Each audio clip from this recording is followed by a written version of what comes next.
Can you please join me in prayer? Dearest Heavenly Parents, true parents, we come here today for the second day of the winter workshop, and we pray that everybody can take away something special during this time, and also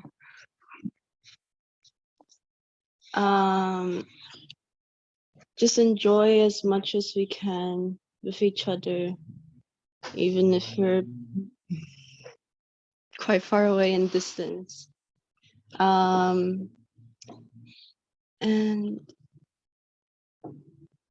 yes, just take a time to reflect on how this year's been going, how we can better improve ourselves, and just I put this in the name child of even just tomorrow. Aju. Thank you, Melanie. So now we have our third lecture. So this is a very special lecturer. His name is Reverend Daniel Meadows. He'll be speaking to us about living faith. He is the state leader in Victoria. He's the national youth leader in Australia. He is the vice president of IOSP in Asia Pacific. He is the dad of 4 beautiful children and husband to the charming Chizadu. Please virtually welcome Daniel Meadows.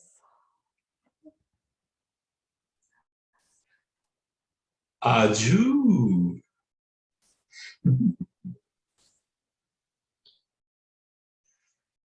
Good morning, everyone. Are you ready to rock? I said, are you ready to rock? Yes. Woo! Yeah, I see Solomon Islands going wild, guys. Yeah! Woo! 10 points to Gryffindor. Anyone else? Woo! Everyone else at home is just like, oh my gosh. Okay. Hello, everyone. It's great to see you all. Thank you, everyone, for being here. I'm so glad that that I'm going first thing in the morning because I'm not following anyone. So I'm setting the standard for the morning. Aju. It's always a hard act when you feel like some really good lecturer like Ken or Reverend John, and it's like, oh gosh, I gotta follow that act. No worries. But so let's see. I'm just surveying that. Yeah, amazing. I hope you're all having a wonderful time and cracking your eggs.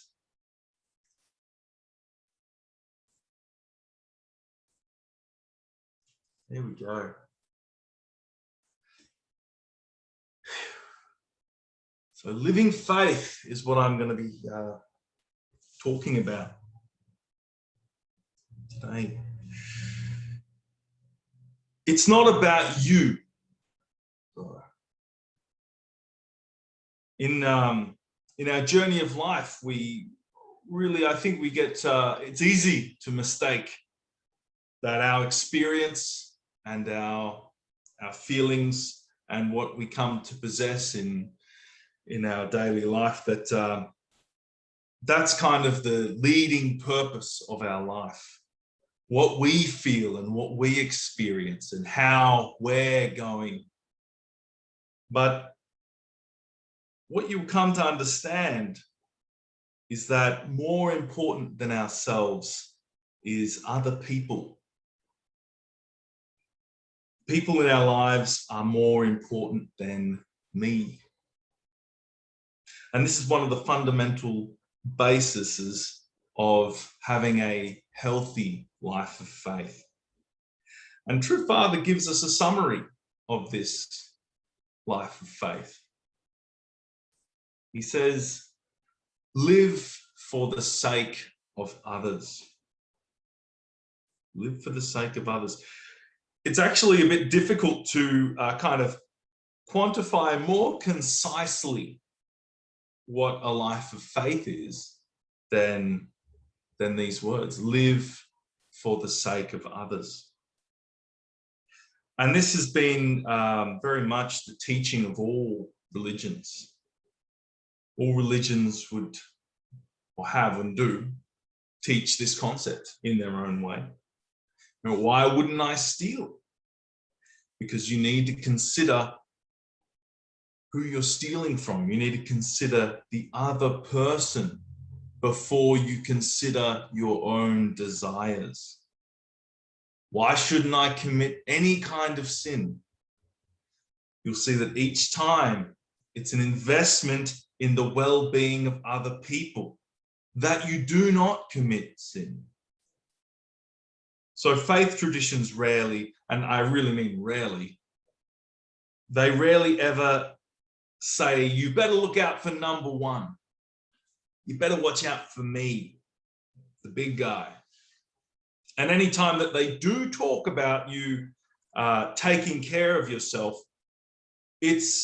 or taking care of your own interests, they ask you do that so that you can better serve those closest to you. It's an altruistic kind of take care of yourself. And why is this? It is because it's not about you. In fact, happiness isn't about you. We learn in the principle that in order to feel happiness, for happiness to be forthcoming, we need an object partner. And what's the best object partner? I mean, if you're Hank Schrader from Breaking Bad, maybe minerals. You think you really love minerals? I like rocks and stuff. They're great, amazing, geology. But I'm only going to get so much happiness out of my mineral collection. What about my pets, my puppy and my pet parrot, etc.? Yeah, they're great. They're a bit more interesting than rocks, I guess. But the best object partner for our happiness is another person. It's not about us. We always need some object to be subject to. It's like the classic example that we often give when we're teaching DP is if you are an amazing singer, like some of our sisters were here this morning, Arju, and if they sat out and they sung, or if one of them sang with a beautiful voice in front of nobody on a desert island, then how much happiness can you really garner from having that ability? Not a great deal. Certainly not as much as you would get if you were in front of at least one other person and was singing and then they were enjoying it, and then you really feel like, great. I think every artist knows that. Anyone who's got an art or a craft really knows that deeply, because whenever you make something or create something, it's so terrifying to show it to people, but when they love it, ooh, that's happiness. So this is very true, not just principally speaking, but of course, principle is the natural law, but there was an 80-year-long study conducted by Harvard University. And this is the longest continual study on human development ever undertaken. And Robert Waldinger, the current director of it, he said that the surprising finding is that our relationships and how happy we are in our relationships has a powerful influence on our health. It was how satisfied, so he's talking about the couples that he followed and how they fared. It was how satisfied they were in their relationships. The people who were the most satisfied in their relationships at age 50 were the healthiest at age 80. Very interesting. That was actually, they did a TED talk on this. I'm not sure if it was Robert or if it was another director, but they had a TED talk and they talked about, they discovered a lot in this 80 years, since it was something like 1934. They began this study on some Harvard students, and then they followed the generations all along, and they found the most interesting point they found was that relationships, healthy relationships, influenced people's health and their well-being so much that it was noteworthy more than any of the other factors. And they didn't expect that to be the case. So both your mental and physical health really depend upon that good relationship, and especially someone as close to you as your spouse or your family. Very, very important. It's not about you. And that's, it almost seems counterintuitive, really, if you consider that I need other people to fulfill myself or to feel happy. But this is how human beings seem to be hardwired. Living for the sake of others. It's fundamental to our life, and it's fundamental to our life of faith. St. Paul wrote this about living for others in Galatians 5:13-14. He said, "You, my brothers and sisters, were called to be free, but do not use your freedom to indulge the flesh. Rather, serve one another humbly in love. For the entire law is fulfilled in keeping this one commandment: love your neighbor as yourself." The entire law. Have you ever read the law of Moses? And all the commands and decrees, all these rules that were given to the Jewish people to uphold in preparation for the coming of the Messiah and to become chosen people, to be justified, by God.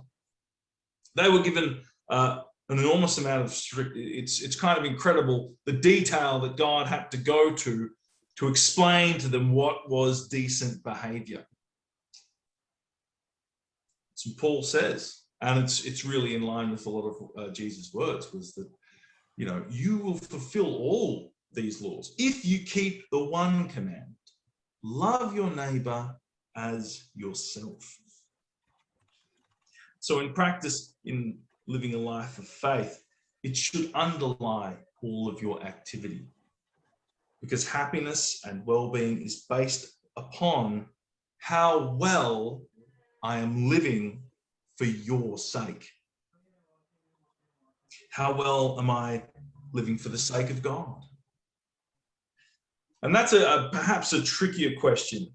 How well am I living for the sake of God? Because God, you know, of God's invisible nature, it might seem a little trickier. However, the Bible points this out. It says, if you say that you love God, who is invisible, yet you do not love your fellow man, who is visible, then you are a liar. For how can you love, you know, say you love something that's invisible when you can't even love the visible things in front of you? That's I think that's why Sun Moon University, True Father made the motto of Sun Moon University was, now how did it go? I'm going to mess this up, aren't I? It was love your nation, love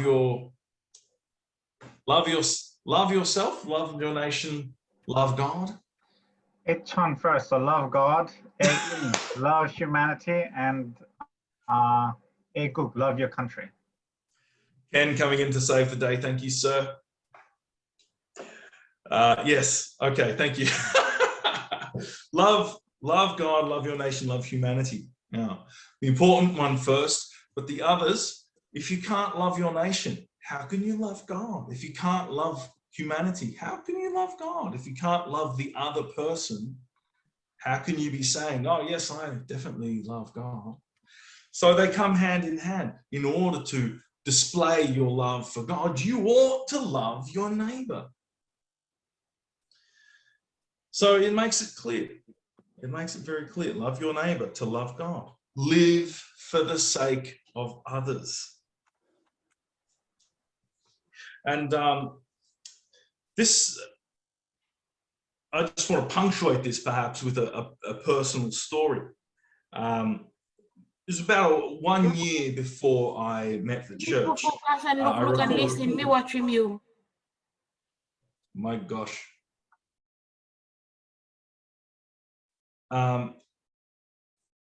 So there was perhaps a 6 months period where I was just kind of living however I saw fit. Whatever I felt like doing, I did. And with the assumption that that was going to make me feel fulfilled and like that's a happy life. And while initially fun, I recall those 6 months as being the most miserable months of my life that I had to kind of endure. And at the time, I had no idea why I was so unhappy with the life I was living. I was really depressed. I just was. I was just unhappy, and I couldn't make any sense of it because I was doing everything that I thought would make me happy, all the things that I wanted to do. Yet I was completely empty, completely unfulfilled, not happy. And I remember I was talking to a coworker at some point, and I always remember what she said to me because it struck me quite. It just stood in my head, and you'll know why. She said to me, all I do every day, all I'm trying to do is whatever I can do to feel different from the way I feel now, from this rotten way that I feel. I just try to feel different somehow. I'll do, whatever I can. And when she said that to me, I could recognize immediately that is a bad model for happiness. That's not going to work. And I can see it's not going to work. And I recognized as well something about the method that she's explaining to me. This is what's wrong with me. I couldn't really pinpoint it accurately, but at the time. But I think it stuck with me because I kind of saw myself in it a bit. And in hindsight, I really feel quite sorry for people in that situation who have no idea. Why on earth do I feel terrible all the time? The method she was explaining, it was entirely focused inwardly. How can I get me to feel better?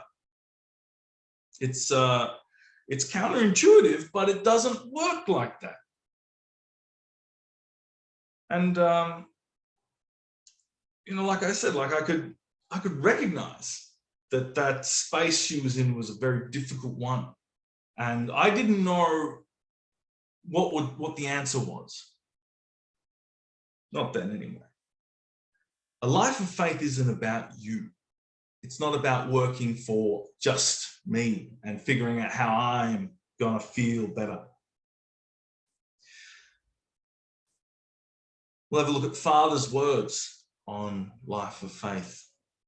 He says, in order to bring together eternal life and eternal love, the way of faith is that which seeks the point where not two joys, but one, as God's joy and your joy meet together. Therefore, to what degree we ourselves, who are living a life of faith, have a developed love and power for life, is the most important of all matters. A life of faith is a life of synergy. So happiness, fulfillment, inner peace, these aren't created within ourselves by our interaction with ourselves, but they come forth when we are in synergy, God's joy, our joy together. Our joy is the joy of others. And it's very interesting that throughout history and across all cultures and all religions, we had the fundamental standard of good and evil. We have that same fundamental standard. Have you ever noticed that? Have you ever kind of realized that point, that it's not a belief, but an understanding that when we act in a selfish way, when we put ourselves first, this is considered wrong. It's always the same. It might take a different mode, or it might take a different sort of manifestation in each culture, but the fundamental is the same. When we act selfishly, that's considered wrong and bad. And when we act with the interests of others at heart, when we act selflessly, that is considered good. When we act selfishly, putting ourselves first, that's considered bad. When we act selflessly, that's considered good. So it's interesting that all human beings share this concept. And you can, if you have time or the interest, you have a look at it. Go and have a look at other cultures and religions, and throughout time, and they will have this same concept, and it will be wrapped around whatever culture or time period they're in, but the fundamental will still be there. And it's also transcendent of culture and religion. Many times we hear stories of people who go beyond what is normal for their situation culturally or whatever, and they go beyond it because they have this fundamental knowledge of what is wrong and what is right, how to act selfishly and selflessly, regardless of what's taught to them. They have this fundamental knowledge, kind of intrinsic knowledge, I guess you would say. So again, certainly, religion and culture and various other things, they do change the manifestation in which these appear, but the fundamental rule doesn't change. It's something that that is unique and isn't specific to a group of people. Another interesting point is we all have in our mind a concept of what a good person ought to be like. So we all kind of have that idea of, all right, when I think of what is a good action or a good person, I can imagine what that will be, or like an ultimately good person, like a person who is, we can say, perfectly good. I don't like to use the word, it sounds a bit strong, but you know what I mean, like good in every correct sense. However, when we measure ourselves to that same value, we invariably find ourselves lacking against our own judgment of goodness. And I think when you ask yourself, very honestly, and you say, okay, well, am I a good person? You might, initially you'll say, yeah, I'm a good person. I'm a great guy or gal. Yeah. And then you think a little more and you think, oh, well, there was that one time when I did this. Oh, that wasn't too good. Oh, and then there was that other time when I did that. Oh, okay. I mean, I'm mostly a good person. And then we start to, when we really dig deep and honestly, we start to think, yeah, well, okay, fair enough. I don't actually match that standard of goodness that I have in my own mind.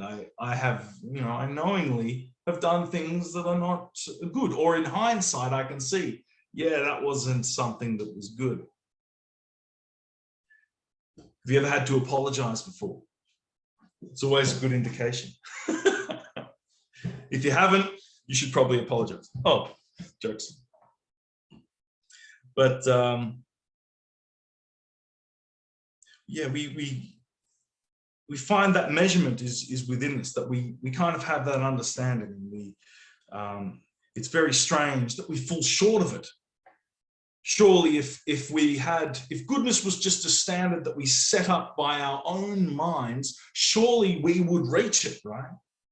It wouldn't be something that we would not be able to reach, or that would, in hindsight, not measure up to our own actions if it was something we simply made ourselves. True Father says, if you see the good in others and cover their defects with your love, they will follow you. If you see only weakness in others, your spirituality will be ruined.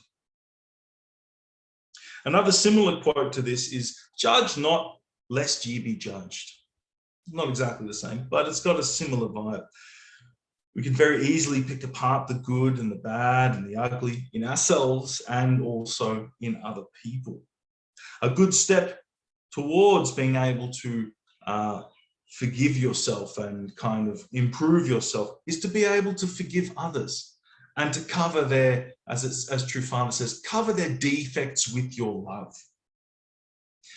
Of course, you know, we should help and be constructive with each other and support each other to be better. But we should not just view people with, as, you know, weak, how does it say? Only see their weaknesses. This isn't the correct kind of attitude towards living for the sake of others.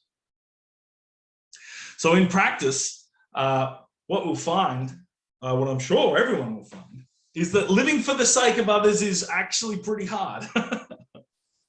Especially when you come across someone whose personality doesn't naturally gel with yours.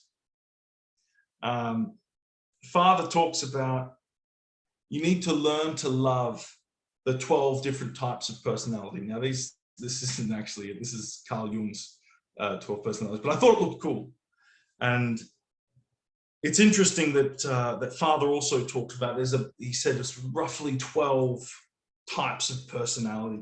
And in order to be truly mobile in heaven and to freely go wherever you can, you need to be able to love these 12 types of personalities. And this is some advice he gives members on the front line.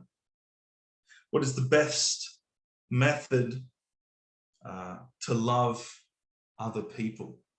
What is the best method to be able to love people who are not naturally conducive to your personality? Kill yourself.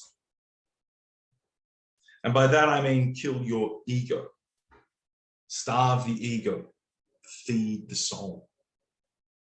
This is the fruit of training through fundraising. You can't be a good fundraiser until you can kill yourself. And, you know, again, what that means is you have to entirely forget your own ego. All the care and all the protection that you have invested in your self-image, this person that you've built yourself up to be in your mind.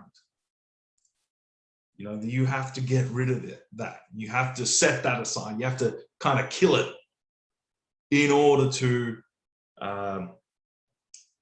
do something like fundraising. And it's really hard at first.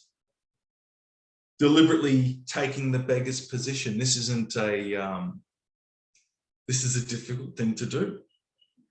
It's, you know, being rejected is so painful and it damages your ego. You think, oh my gosh, I don't want this kind of thing tarnishing my good image. But once you give up that self-image, once you allow that to be released, then you find that even when you are rudely rejected, you have the ability not to hold a grudge against this person. And your heart opens up a path to be able to love those who reject you, to love your enemy. This is the really valuable lessons that come from fundraising, is to be able to go to that kind of level.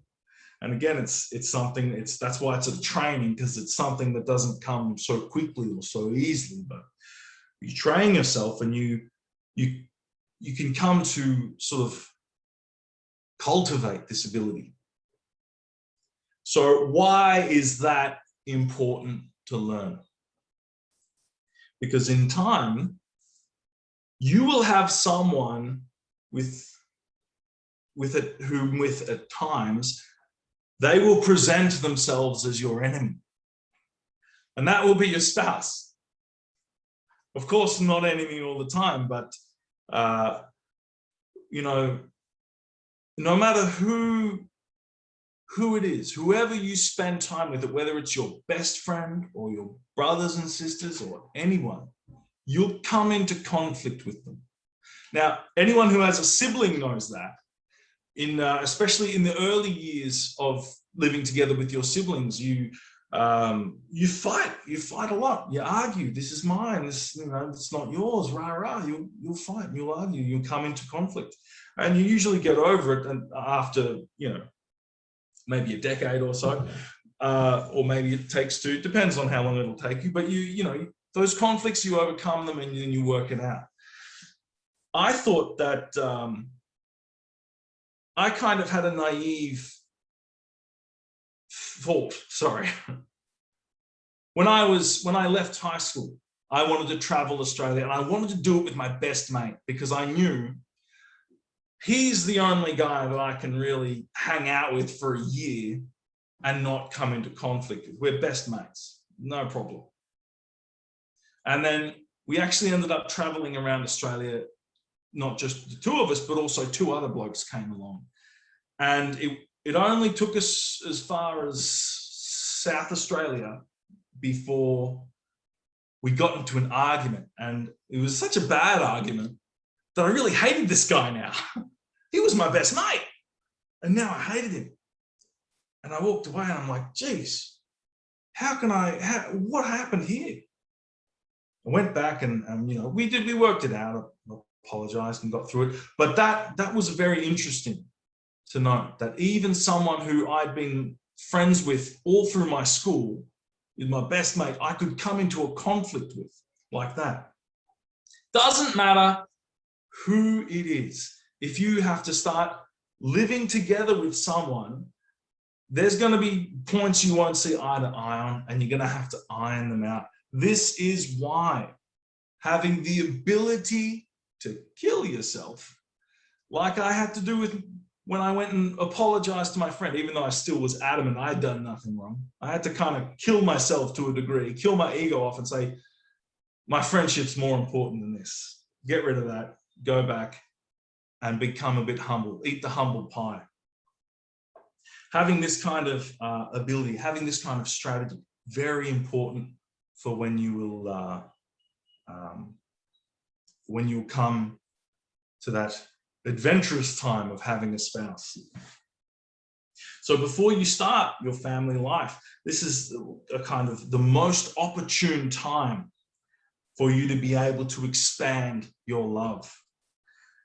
Being able to explore your spouse's heart and to grow with them and to forge a future with them is the most exciting and lasting adventure that you can undertake. So you need to equip yourself with the tools to navigate those difficult times when they come. So just, like receiving the blessing, this isn't the end goal, actually. This is more like the beginning. Up until this point, you're practicing your sibling love, you do the child's love, you have the child's love, you practice your sibling love, you're keeping your purity, you're preparing to receive your spouse. And then your adventure begins. Then it's really an amazing time. And you'll really find a deeper understanding to your life of faith when you come into that new realm of heart.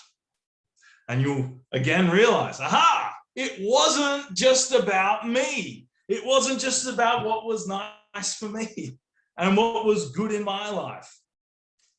When I give love to my spouse returns that love to me with interest.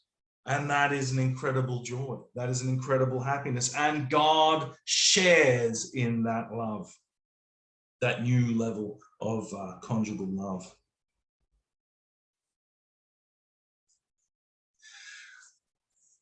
From Father's autobiography, No matter how much a man and woman may love each other, a complete and happy family must have parents who act as a protective shield around the home. And there must be at least one child for the parents to love. When a family is protected, it becomes a nesting place for happiness. Even a person with great success in society will have an unhappy family if this protection collapses. The basis of love is the heart that sacrifices everything for the sake of the other. How precious and how important is this love in the family? Our family, as well as being the fabric and the building block of society, is the source of our greatest happiness and the source of our greatest love. How valuable is that love? How important is it to prepare correctly for that love, to invest in that love, to develop your heart so that you may then develop your family? In fact, we see there are many examples and many studies done that without this kind of family being bequeathed upon the younger generations, that there is dire consequences to the nation. This is just one example from a book called Cultivating Heart and Character by Dr. Thomas Lacona. He said the decline of marriage and failure to prepare the next generation for the responsibilities and commitment of marriage and parenting is cultural suicide. And this is really, again, punctuated by history. When we look at the rise and fall of great nations, it always seems that on their fall, the destruction of the moral fabric of families tends to really manifest in that time. So, if True Father, I think, really understood that. That's why when he saw what was happening in America, he came and he said, I'm going to America like a fireman runs to a fire, or like was it paramedic or was it policeman? Anyway, like an emergency serviceman going to an emergency. Father could see this is very difficult. I need to reinvigorate the family, bring back that love, that protection. It's also a very beautiful quote from Mother Teresa. She says, if you want to change the world, go home and love your family. So the family is actually the building block through which world peace can be achieved. So beyond all our goals and desires, we see that God can work through the family, through our children, to expand a peaceful society. It's, society is there's always been corrupted leaders. There's always been, kings or politicians or whoever who are out for their own interest. There's been some good ones, but they're few and far between in the scope of history. What really brings about a good nation, a prosperous nation, is that the family continues to raise good and righteous and upright children. And when that kind of structure is there, then you really see a prosperous nation, a nation that can turn itself around. This is where the pathway to world peace can lie, in the families.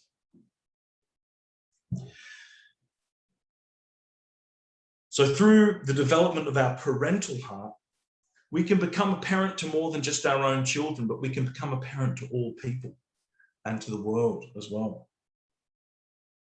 So our faith, our life of faith, might look something, if we were to structure it a little, look something like this. A personal devotion, active prayer through serving and teaching others. It's not about you. Live for the sake of others. Put others before yourself. And there's again, another beautiful quote from 1 John 3:14. It says, "We know that we have passed from death to life." Why? Because we love the brethren. Because we love each other. This is a good sign, a good indication that we have passed from death into life. And what's it talking about there? It's talking about passing from, Satan's world into God's dominion. Passing from the world of death into the world of life. We have an indication that we have received that resurrection because we love the brethren. Our hearts aren't hardened anymore. They've become malleable, soft, and we can freely love our brothers and sisters with the correct kind of love. Second part, offering everything to God. Through love, by connecting in heart with myself and others. Kill your ego. Kill yourself. To develop your heart of love, to develop that connection with other people who even they're the kind of person who you don't really get along with. You need to develop the way, and Father gave us a great model course.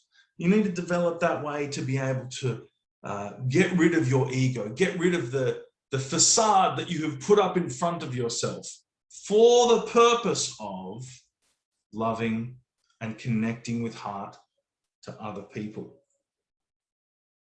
And again, another quote from True Father. Even though we are deceived, still believe. Though we are betrayed, still forgive. Love completely, even those who hate you.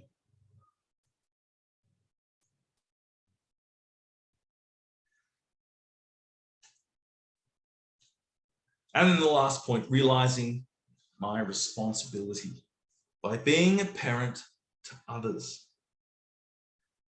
Change the world through our love.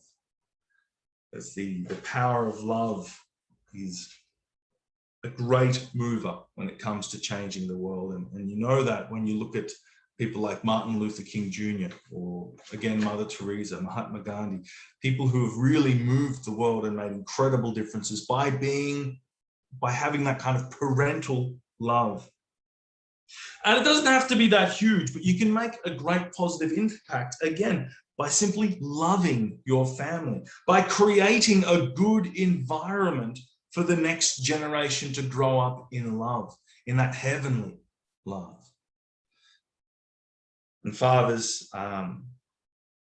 wonderful quote, again from True Father's autobiography, marriage is more than a simple coming together of a man and a woman. Through marriage, a new future is created, societies are formed, nations are built. God's world of peace is realized with married families at the center. Adieu. This is living a life of faith. Thank you so much, brothers and sisters. God bless you. Please have a wonderful workshop.